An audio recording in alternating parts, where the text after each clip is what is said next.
জুলাই সনদ বাস্তবায়নের ঐক্যমত্য পৌঁছতে আবারও রাজনৈতিক দলের সাথে আলোচনা শুরু করেছে ঐক্যমত কমিশন। রাজধানীর ফরেন সার্ভিস একাডেমিতে সকাল 11:30টায় শুরু হয়েছে এ বৈঠক।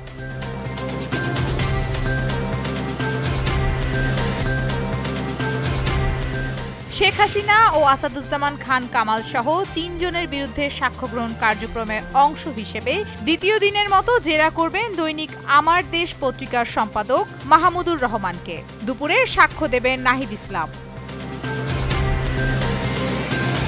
চট্টগ্রামে চন্দনাইসে গ্যাস সিলিন্ডারের গুদামে বিস্ফোরণের ঘটনায় ১০ জন দগ্ধ হয়েছে। ভোরে চন্দনাইস উপজেলার বৈলতলী ইউনিয়নের চরপাড়ায় এ দুর্ঘটনা ঘটে।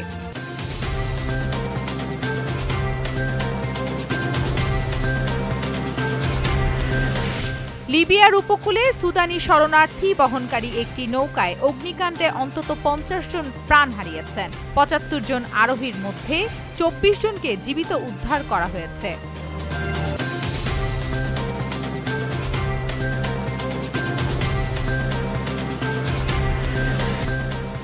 আফগানিস্তানকে ৮ রানে হারিয়ে এশিয়া কাপে সুপার 4-এ যাওয়ার আশা বাঁচিয়ে রেখেছে বাংলাদেশ। এই জয়ের মাধ্যমে দেশের বাহিরে প্রথমবারের মতো আফগানিস্তানকে টি-20-তে হারালো বাংলাদেশ।